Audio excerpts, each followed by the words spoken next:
Welcome to Krassensteins. Today we have a very special guest, Oxford University philosopher, author of the New York Times bestseller Super-intelligence, and the formulator of the simulation hypothesis, Nick Bostrom. You have a new book, Deep Utopia, where you put forward the idea that artificial intelligence will usher in a utopia. We're super excited to talk to you about this. Welcome to the show, Nick. Quickly tell us about Deep Utopia.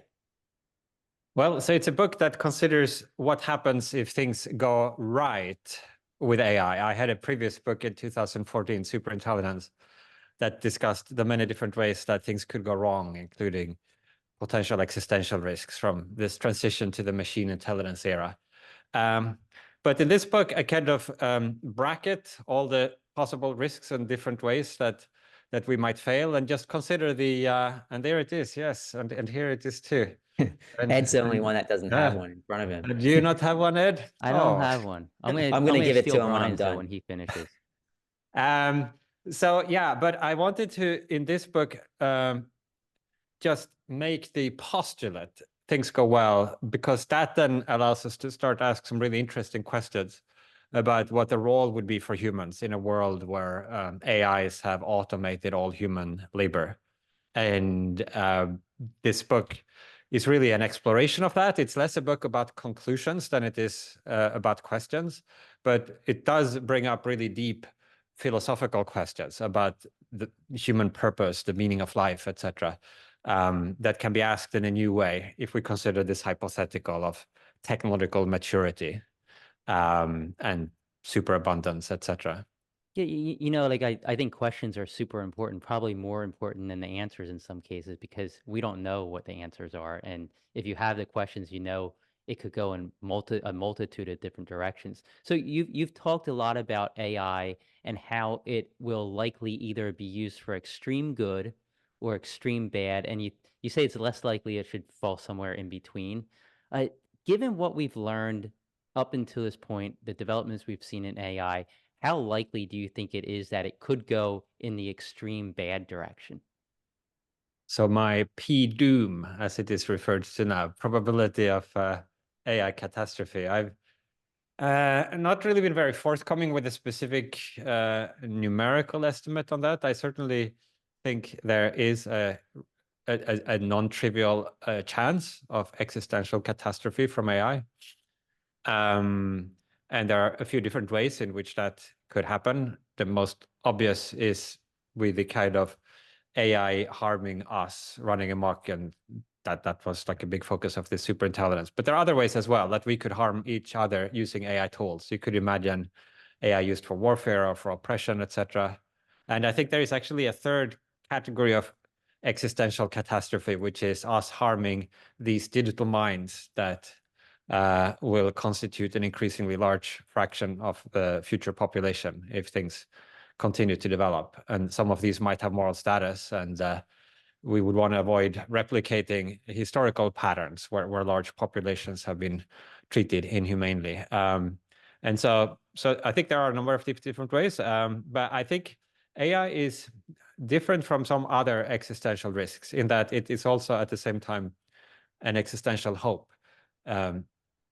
It could unlock a huge potential for further positive developments for humanity, and solve, like, it's really like a super general purpose technology. So you think of a problem, likelihood is that AI could contribute to solving it. But in particular, also other existential risks that we will be confronting if we're not developing AI. There will be risks from synthetic biology, risks from nuclear war, more systemic kinds of risks of global political malfunctions. And we will continue to remain exposed to those so as a kind of a background hazard ratio, that there is some reason, therefore, not to delay this AI transition for too long, because although things might go wrong in that AI transition, if they do go right, this super intelligent AI could then help us deal with a bunch of these other threats. Is there So something that really concerns you? Like we've seen like a lot of development in the AI realm over the last year to 2 years. Is there something you're noticing right now that concerns you? well, the biggest concerns for me are still in the path ahead rather than in current applications with AI. I still think what we have today is really kind of a set of tools that are not really that different from other tools we have, in that they are used by different people for different purposes, some good or some bad.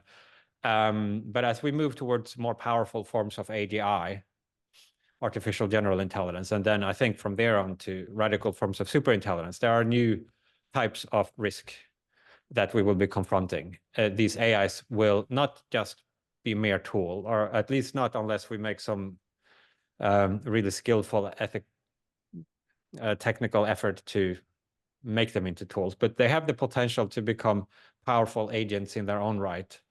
And for the same reason, ultimately, that the human species has come to occupy this very distinctive, powerful position on our planet.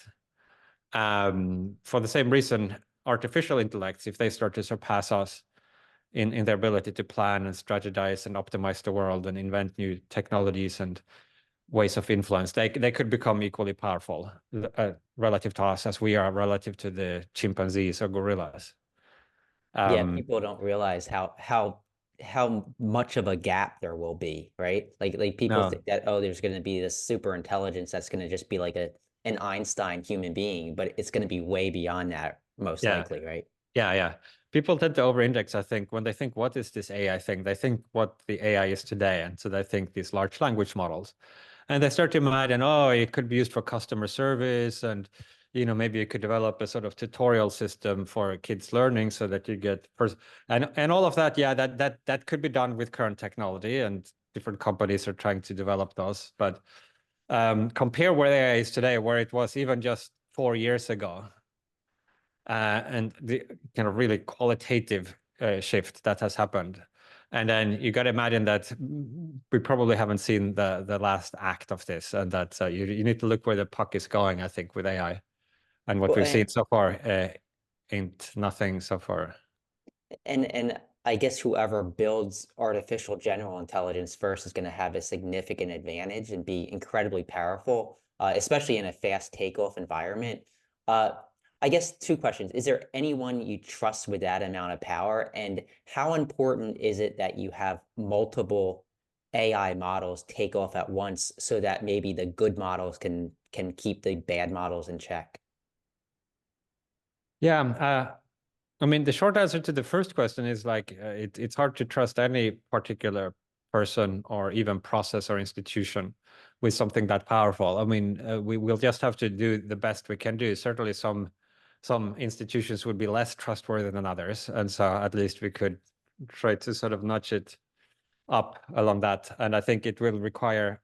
Ultimately, I think this AI thing is too big to be the exclusive province of any one company or even any one country. It is a matter for all of humanity. Ultimately, we will all face some of the risk if this transition to superintelligence happens. If you are like a farmer in Indonesia who's never heard of ChatGPT, you would still be exposed to some of this risk. And so it seems fair that you should also have some slice in the upside if things go well. And ideally, I think we'll need to develop a broader conversation where more different perspectives and voices can participate in like figuring out what we want this AI technology to be used for. Brian, did you want to go? I was just going to say, But I'm curious, have you had any of these major companies like OpenAI or Google or even Grok or Anthropic reach out to you in order to fix their safety issues that they might think they may have in the future? yeah, so actually all the current leading AI labs that have like developed the frontier models, so this would be Google DeepMind, OpenAI, and Anthropic, have for some number of years now been quite interested in AI safety, and in particular trying to develop scalable methods for AI alignment. That is, methods that can continue to work no matter how capable and smart the system ultimately becomes, and have technical teams now working on that, and also starting to think about the broader policy and governance challenges that will arise from this. And I've spoken with many people at these companies over the years, and I think ex ante it wouldn't be obvious that the three leaders in terms of technical capability would have had this level of interest and investment in these broader questions of safety, social impact, and ethics. So I think we're kind of so far lucky in that respect. It might still not be enough ultimately but if one imagines many different runs of human history, kind of starting from, I don't know, 1956 or something, which is sometimes viewed as the birth year of AI, and then rolling forward, I think so far we've been relatively fortunate that several of the key players and key researchers in these labs have a sort of higher than expected amount of interest, at least in these things. Now, I want to come back to one of the things you said earlier about whether perhaps by ensuring that there are multiple systems undergoing the transition to superintelligence at the same time, whether we would get some kind of safety or security from that. It's not at all obvious. There are certain dynamics that would become, it seems, harder to navigate if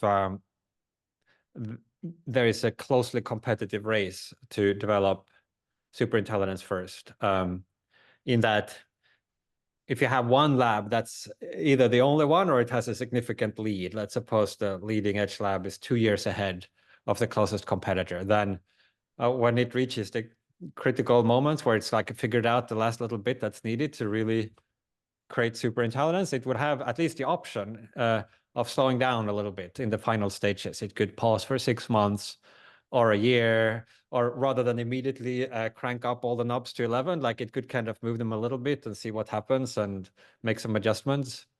If you, on the other hand, have like say it's 10 or 20 different labs from different countries all running neck to neck, right? Then whoever decides to pause a little or take some extra precautions just immediately fall behind the race. Anybody who slows down become irrelevant, and the race goes to the most reckless.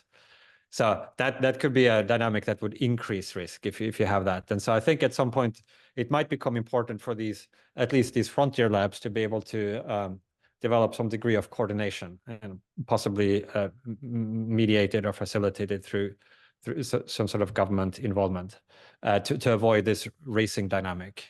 Yeah, that makes sense. Now that does mean that on the other side of this, if you do have a more concentrated effort, then you do get a different class of problems, which is the possible concentration of power, and whoever holds their hand on this tiller might like shape the future. And so it then becomes like crucially important, what is the kind of set of interests that they get represented there? Like, can we make something that is like widely representative of many human values and interests, ideally maybe at the global level, or will it be sort of monopolized by a narrower clique? So what about biases in AI? How do you really prevent biases from influencing AI in a negative way? Or I mean, I guess any bias would kind of influence it in a negative way to some extent. I know Elon talks about this a lot with when in respect to like Gemini and ChatGPT. We had that incident where Gemini you'd ask it to create an image of George Washington, and it created a black version of George Washington, and a lot of people didn't like that. A lot of people were like, okay, this isn't accurate. How do you prevent biases from influencing it, given that the inputs and the information that it trains itself on or learns from is inevitably going to have some sort of biases?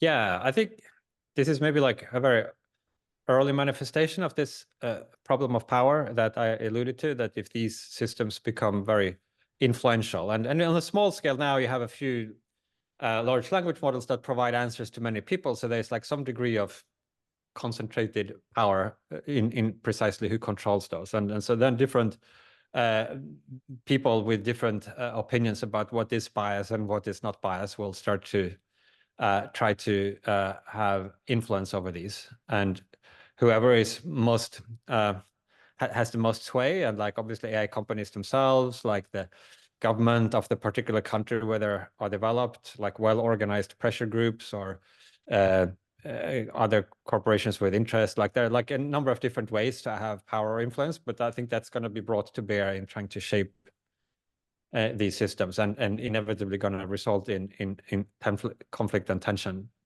because different people have different views about what these should look like. Like one of my colleagues a few years back had this idea that maybe truthfulness should be sort of the criterion that could be established, that AIs should try to be as truthful as possible.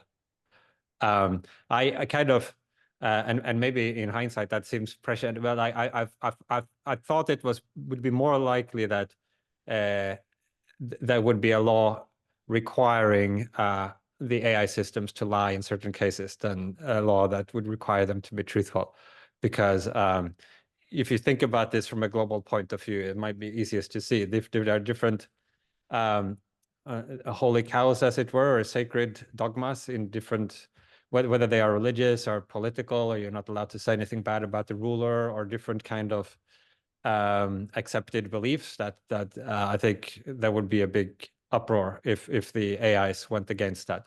So I think there will be a tension between kind of, on the one hand, you want the AIs to provide you with useful facts or useful guidance and recommendations, but then probably there will also be pressures to try to ensure the AIs don't violate opinions that are held to be. Do you see one being more dangerous than the other? Well, I mean, I'm probably more on the truth side myself, like with some carve-outs for, like, for example, biological weapons advice and other kind of cases where you could see very sort of clear, tangible paths from the AI providing, empowering their user to that, leading to like mass destruction of different kinds.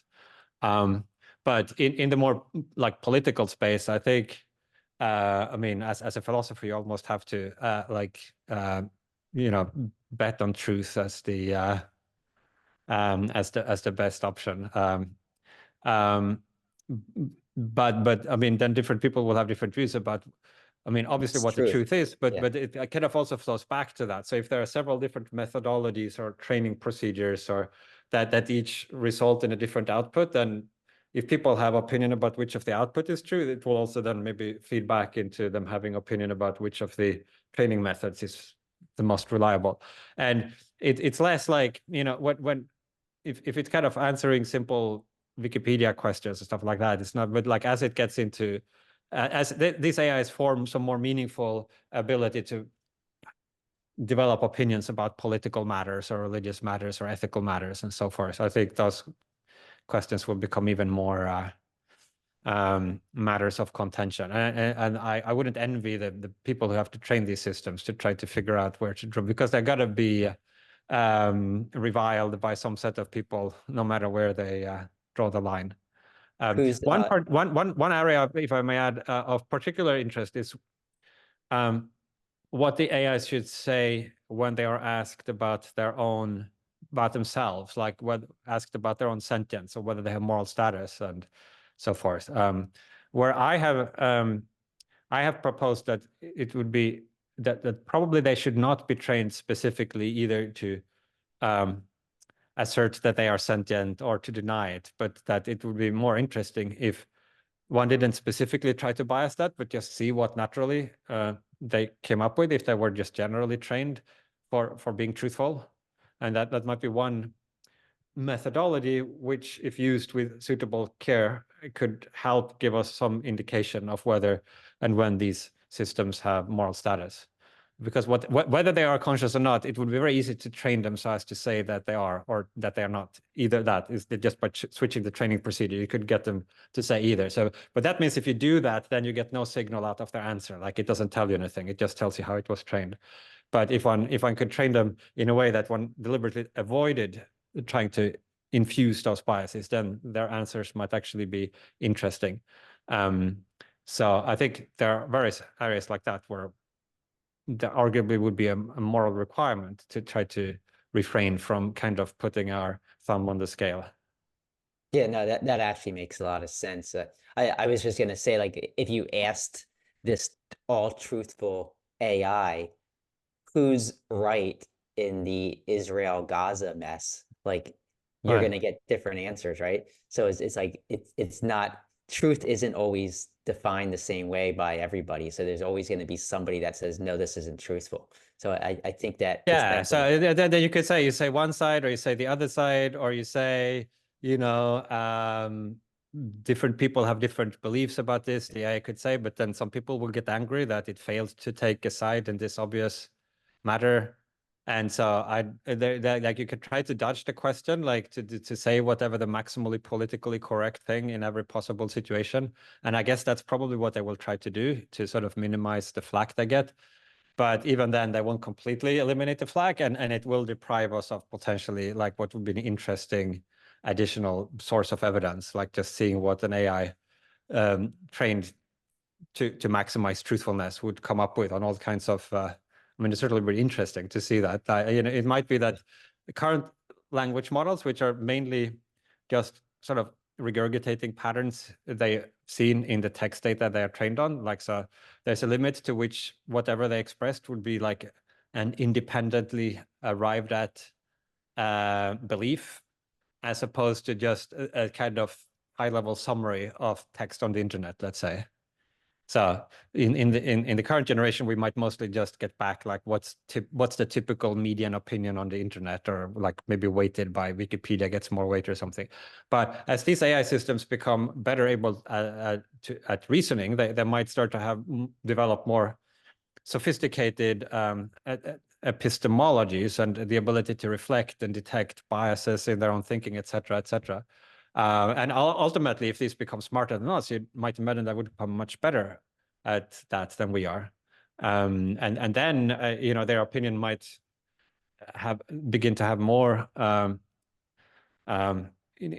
like validity than our own human opinions, right? Like if they just turn out to be right more often than we are in all the contexts where you can easily test whether they were right or not, like where there's an objective answer, or if they make a prediction and then we can check whether it happened or not. If they sort of outperform us epistemically in all those areas where you can check, and then they apply exactly the same internal mechanism in some of these other areas where we can't easily check, you know, we might think, well, they're probably going to be more right than we are in those areas as well. And so it might then become epistemically virtuous to start to place weight on their opinions about these kind of more, less It's empirically interesting you think testable. about that for sure.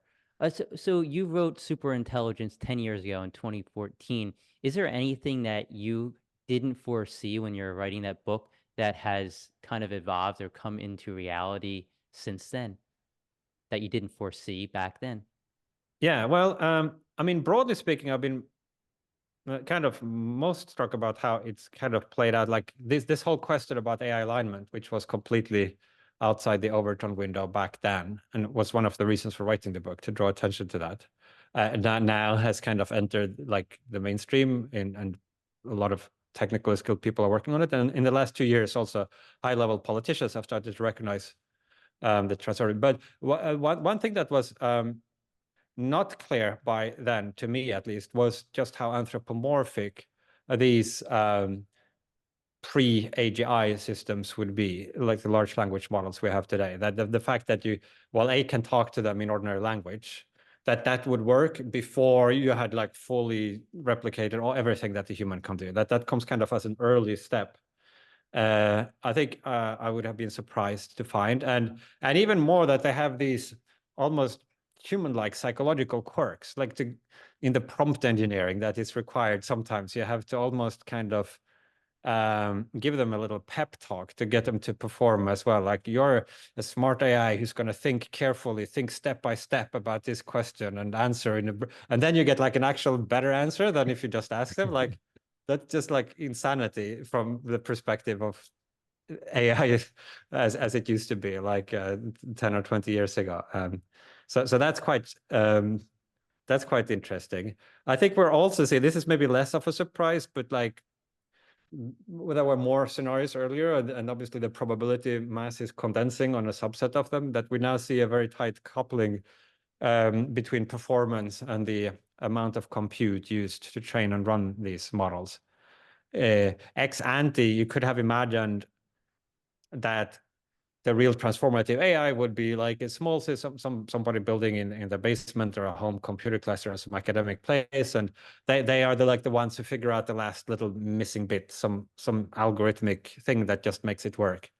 But at least the current generation of models we have really do seem to be very tightly coupled to having models with like 1 trillion parameters, and to do better, the next generation might need, $1 billion plus in spend on training compute, and maybe the generation after that in the tens of billions. And this does shift to some extent the strategic landscape, right? Because it means a much smaller number of actors will be able to compete at the frontier, and there are more opportunities, say, for governments to control this. If there are only a few actors who can do this, and if you need like vast data centers to run them, like you can't hide that kind of stuff. And so and also it's like been unfolding a little bit fairly gradually. Like it seems very rapid. It is rapidly, but it's still a continuous process so far, right? Each generation is kind of significantly better than the previous one, but it doesn't come from like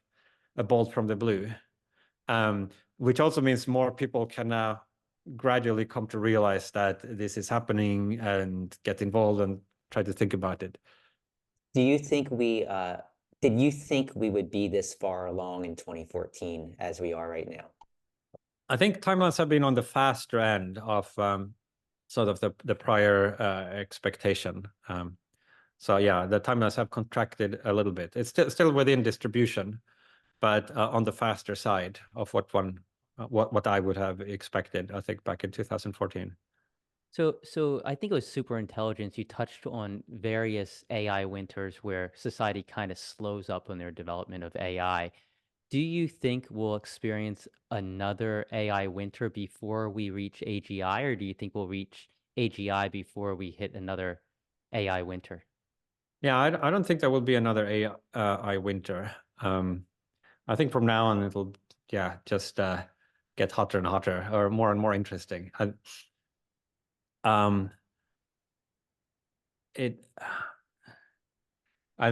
mean, already there are so many practical applications, even with the current technology, that there's going to be strong incentives to invest more in this technology. Both invest talent and invest money to build, data centers. And I think that is likely to continue to drive research from this point on. We're also seeing the beginnings of these AIs being used to expedite the R&D into next generation AI systems in a big way now, with the coding assistants that are used by people in these labs, like developing the next generation AI. So if that feedback loop gets stronger, right, like where each generation you have a slightly better quality AI that can then make a greater contribution to develop its successor, then that is one way that you could get an intelligence explosion. Not the only way, but certainly one way. So yeah, that I would bet my money on it there being continuous rapid advances. Are you worried about the possibility that we get held back by a lack of energy? Ultimately, that is one potential limiting factor. I mean, I think right now, I think data centers is about 1% of global energy usage. And obviously, there are a lot of data centers that are not used for training AIs, but just for, running Google search engines and all kinds of stuff.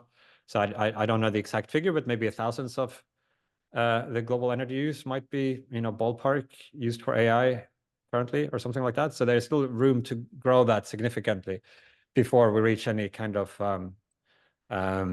energy bottlenecks. I mean, you could imagine using some tens of percent, like, a quarter of world energy production on running AI data centers would seem a lot by today's standards, but not really that much. And then you can build more energy plants, power plants. So I think energy, the amount of energy that is devoted to running these AI systems, I expect to increase. And then at the same time, we will also be able to get more oomph from a given number of joules, in as much as like chips get more efficient, our algorithms get more efficient. Yeah, Um, great points there. Yeah, I guess, and then eventually on a long enough time scale, you'll have fusion, and that will hopefully give us an abundance of energy as well. Um, but I do want to get to your book because I know you were excited about this, Deep Utopia. Can you tell us why you wrote this book and what you were hoping to achieve in writing it?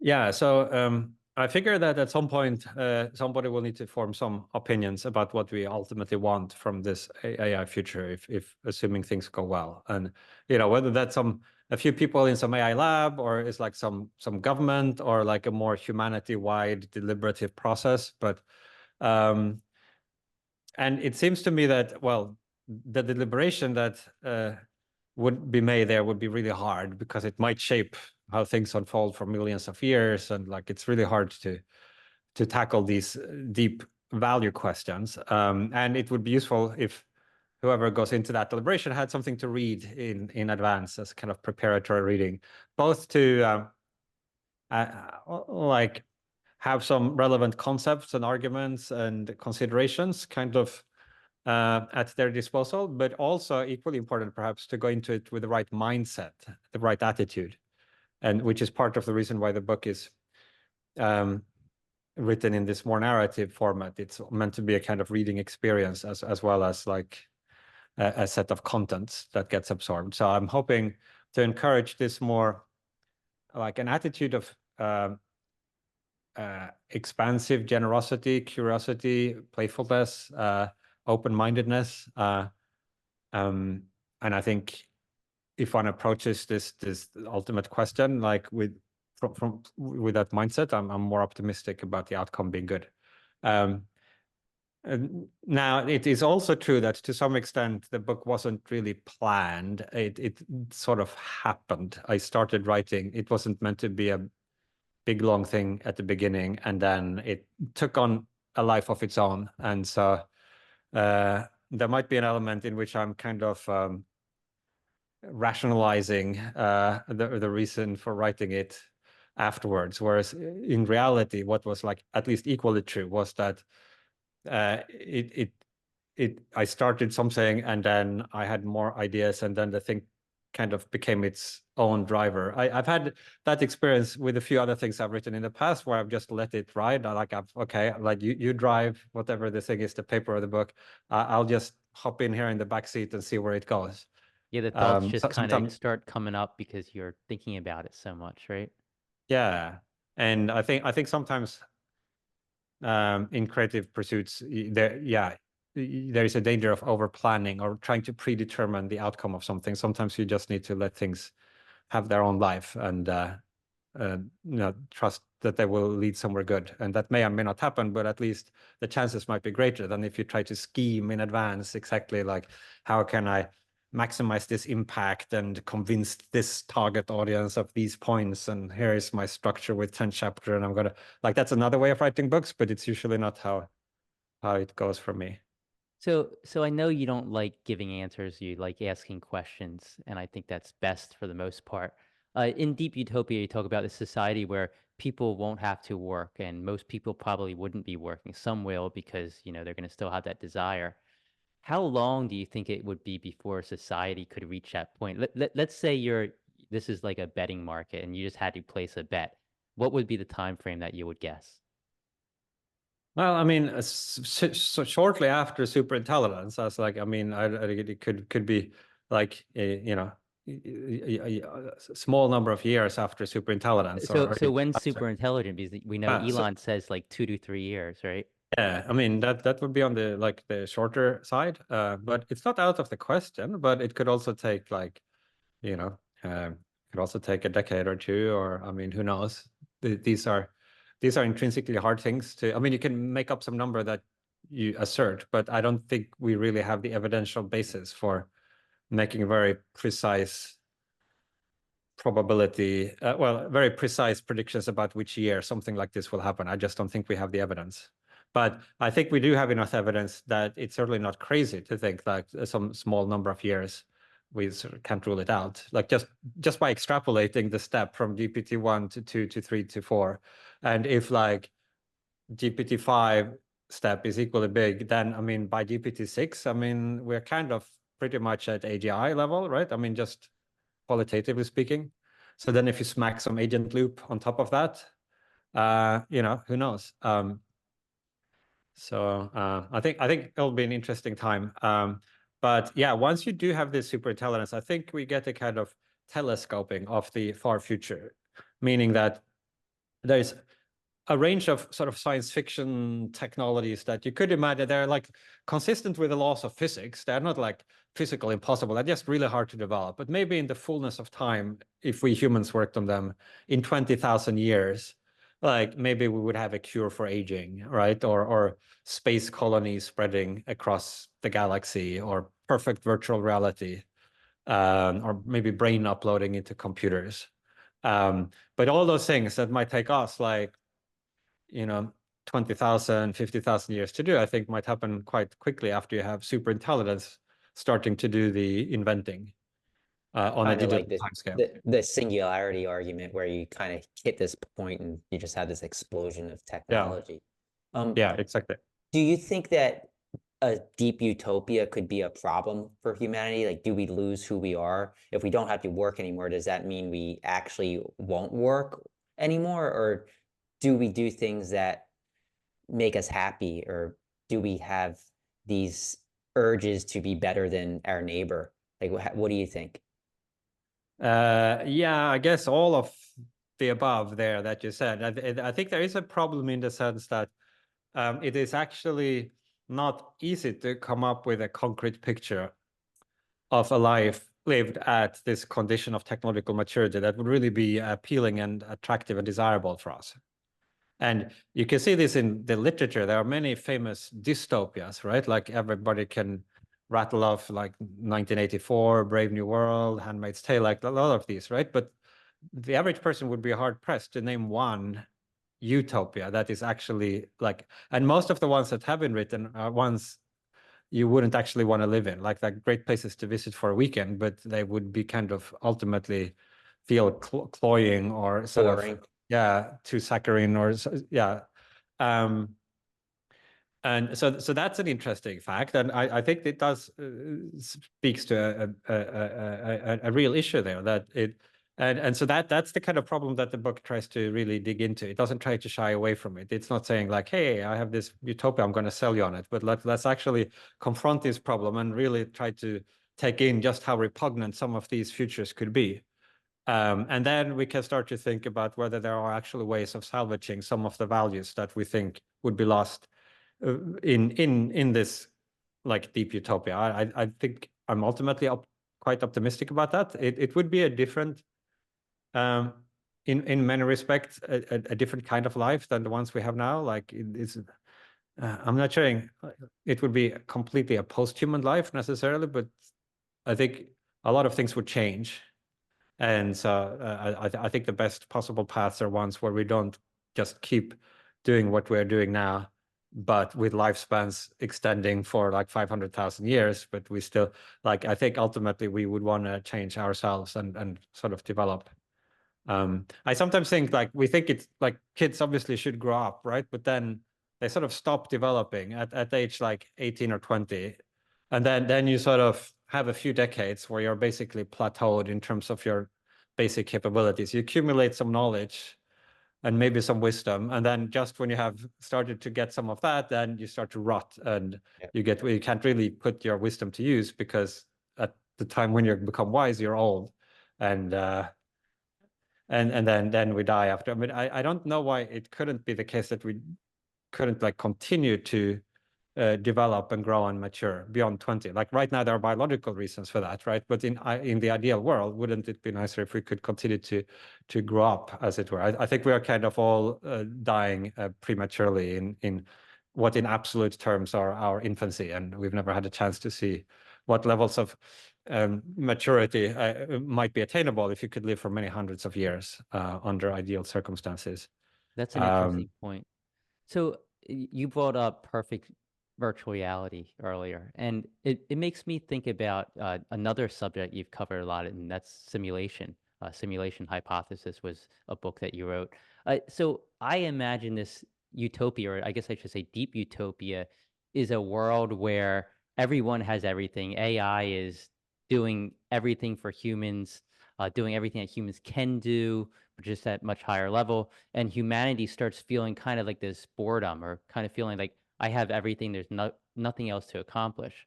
So, given your writings on simulations, uh, do you think it's possible that in a deep utopian society, we could see things lead to people creating a simulation as a means to kind of escape from utopia and go back to the reality that we live in now, in the world that we live in now, where there's challenges and stuff? And could a simulation like be this solution to temporarily escaping reality? Yeah. So, I mean, I think certainly so I wrote the simulation argument it was introduced in a paper back in, I think it came out 2003, but I circulated the draft a couple of years earlier. And that could be true for us now. It could also be true for these possible future utopians. They might live inside simulations. They might, by contrast to us, also be able to create their own simulations with sort of sentient entities within them. And that could be one way that they could create a little bubbles within utopia where there are different constraints. In a sense, kind of, we do the same sometimes today when we place ourselves in a situation deliberately away from various conveniences, like somebody goes off the grid or something, and then once they're out there in the wilderness, maybe they didn't even bring their phone. They have to rely on their survival skills, and they have no other choice. Or somebody climbing a mountain, right? Once they're half the way up the rock face, even though like they could have maybe taken a helicopter to the top or something, like they have chosen this because it creates an opportunity for a particular kind of activity that they value. And that could also be something that utopians do, engineer artificial scarcity or artificial constraints to make something harder. Like, or a more mundane example might be like you're playing golf or something. Like the goal is to get the ball into the hole in series, but you pose this artificial constraint of only being allowed to do so by hitting it with a club, as opposed to sort of picking it up and putting. And so that then creates a game, in fact, and certainly game playing could be an important part of what the utopians fill their days with. So I read a lot of your books, or parts of your books. I listened to a lot of interviews, and the sense I get is that if if we're in a simulation, you believe that our consciousness is kind of part of that simulation. Where I more in I when I envision a simulation, I kind of look more like the Ready Player One type thing, where we're playing in a simulation. Our consciousness in base reality is controlling our bodies and our lives in the simulated reality. Do you think it's less likely of a possibility that if we're in a simulation, we could be in control and we're not just like a computer generated consciousness? Well, so I distinguish like scenarios in which you have, say, an organic brain hooked up into some sort of VR headset, like maybe super advanced, Yeah. with touch, and sort of haptic suits and what that.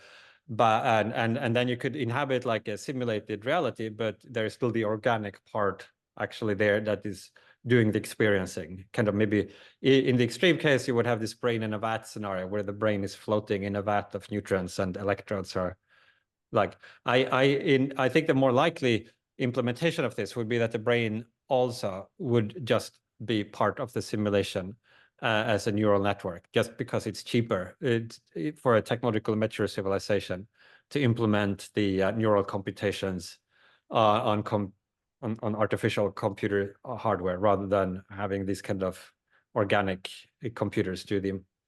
Now, so that's why I think it would be cheaper, and therefore they could run many more simulations with digitally implemented brains. And so, Wouldn't that kind of depend on what the goal of the simulation is? Like, if the goal of the simulation is to escape a deep utopia, it might be you want to use your brain and just have the VR experience.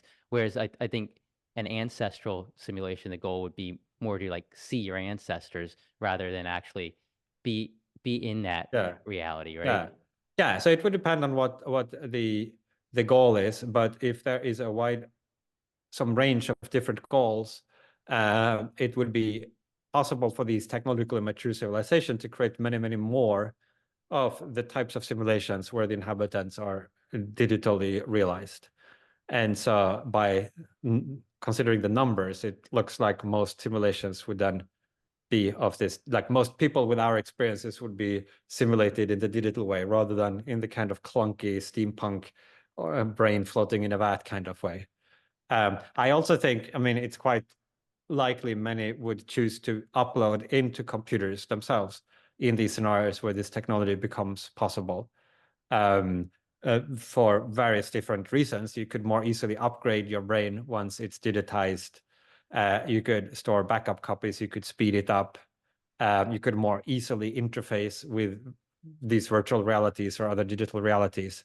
You could, transport yourself at the speed of light, etc. And so,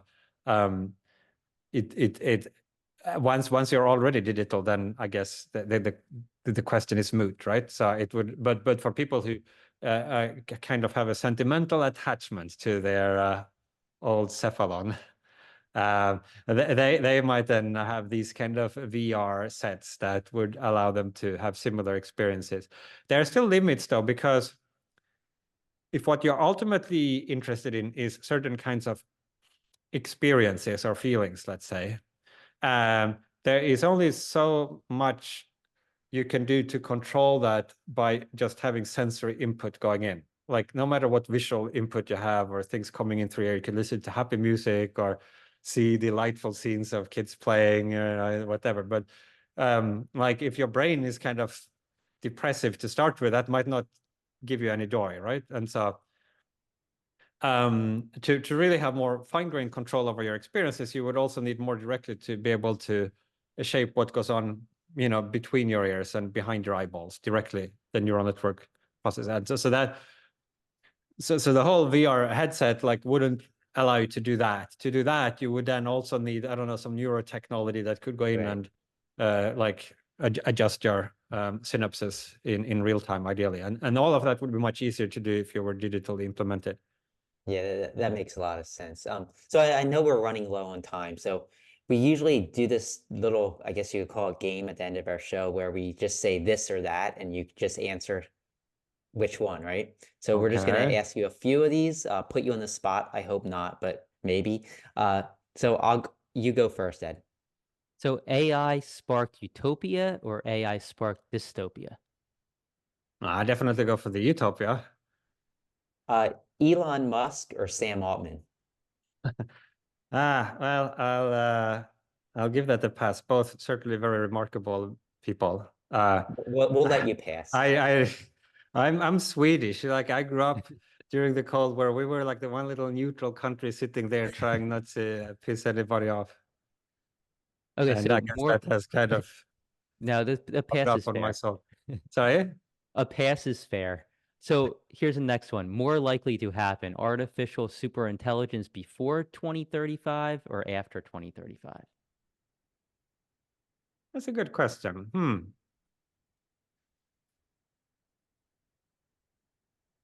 Well, it's a close call, I think. I'd say maybe after, but it's not with any confidence at all. How about a simulated universe or a physical universe? Well, many have tried to elicit my probability of the simulation hypothesis, and I've And you always came on our wondered. show to finally do it, right? A like certainly a non-trivial probabilities. I think all I'm ready to say for now. All right, last one. First to superintelligence, a company that exists today or a company that doesn't exist today?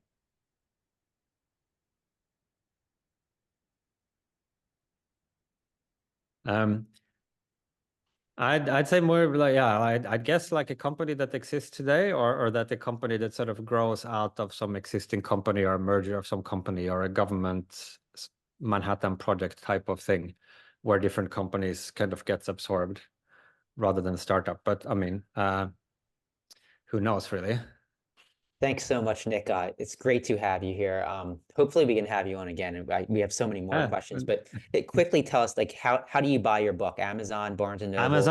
Amazon, yeah, it could be. There's like it's coming to a bunch of other bookstores as well, but it sort of ran out of stock quickly, and so we're trying to get it the When's distribution it going to works. be available on audiobook? Because that's how I read my book. In probably in a few months, so it's in the works. I'm a big audiobook consumer myself, so I certainly like to see books, but it unfortunately just I chose when the book manuscript was ready to try to take the fastest path to at least getting it out in some form, as opposed to the more traditional way of publishing, where it often there's like 9 months to a year or more lag between when the author has finished writing and when it appears, which just seems a little bit absurd to me in this day and age with Yeah, especially with AI, we might have super intelligence by the yeah, time. yeah, yeah. I did have that as especially in the last few years. Yeah, I was kind of getting a little bit worried. I wanted it to be out before the singularity, and ideally with some amount of time for people to read it and discuss it as well. So I feel at least that probably has been achieved. Thanks Right. again, Nick. Thanks It's again. great to have you here. Good to talk to you guys.